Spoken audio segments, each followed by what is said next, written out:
It's grammar time. Nope, actually, it's speaking time.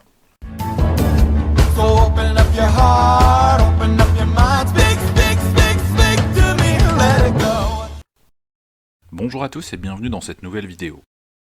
Un bon accent tient à plusieurs éléments. On dit que le diable se cache dans les détails, mais avant de s'y intéresser, il reste un ingrédient majeur pour atteindre un bon niveau de prononciation en anglais, et nous allons donc tenter de répondre à une question cruciale. Comment bien prononcer la lettre R en anglais? Pour répondre à cette question, il nous faut adresser un premier problème. De quel accent anglais parle-t-on? En effet, il existe, comme en français, de très nombreux accents anglais originaires des 4 coins du globe. Parmi les principaux, et les plus répandus, on distingue l'accent anglais britannique standard, et l'accent américain, lui aussi dit standard. Et pour ce qui est de la prononciation de la lettre R, ces deux accents se distinguent quelque peu. Pour tout un tas de raisons, à la fois pratiques et personnelles, les conseils qui vont suivre concernent l'accent britannique. On peut considérer qu'il existe deux manières de prononcer le R.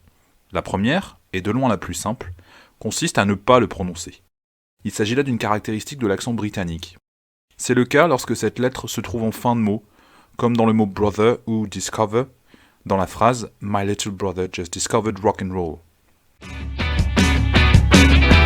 My little brother just discovered rock and roll. My little brother just discovered rock and roll. C'est également le cas lorsqu'elle suit une voyelle, ou elle aura pour effet d'allonger cette voyelle. Plus d'infos sur les voyelles allongées dans une prochaine vidéo. Par exemple, dans le mot girl.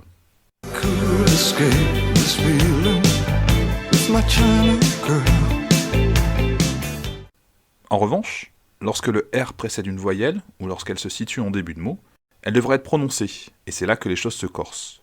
En effet, la prononciation de ce phonème va avoir une grande influence sur la qualité de votre accent, particulièrement pour les francophones qui ont trop souvent tendance à le prononcer comme le R guttural français. Parlons technique. Le phonème R, produit par la lettre R, est une consonne spirante post-alvéolaire. Derrière ce terme un peu barbare se cache le mode d'articulation de ce phonème, qui va impliquer un mouvement de la langue vers le haut de la bouche, au niveau de l'alvéole, sans toutefois toucher le palais. On utilise parfois le terme de R rétroflexe pour désigner ce phonème, qui lui aussi est assez descriptif. En effet, pour prononcer ce phonème correctement, la pointe de votre langue va décrire un mouvement vers l'arrière, rétro, et se plier, flex. Les lèvres doivent être légèrement arrondies. On retrouve un exemple dans la phrase « Right words, right actions ». Right thoughts, right words, right action. Votre prononciation s'améliorera évidemment à force de répétition. Il existe deux écueils à éviter. Le premier consiste à prononcer le R à la française, c'est-à-dire avec un son qui vient du fond de la gorge. Ce défaut trahira immédiatement le fait d'être francophone. Le deuxième consiste à remplacer le phonème par le son W, comme s'il s'agissait d'un W. Si la position des lèvres est quasiment la même, ce phonème n'implique aucun mouvement de la langue, il est donc à proscrire. Nous avons évoqué en début de la vidéo les accents britanniques et américains. Sachez qu'en règle générale, pour un accent américain, tous les R seront prononcés et souvent de manière un peu plus forte. On parle parfois de soft R en anglais britannique et de strong R pour l'accent US. Ces deux types d'accents se valent.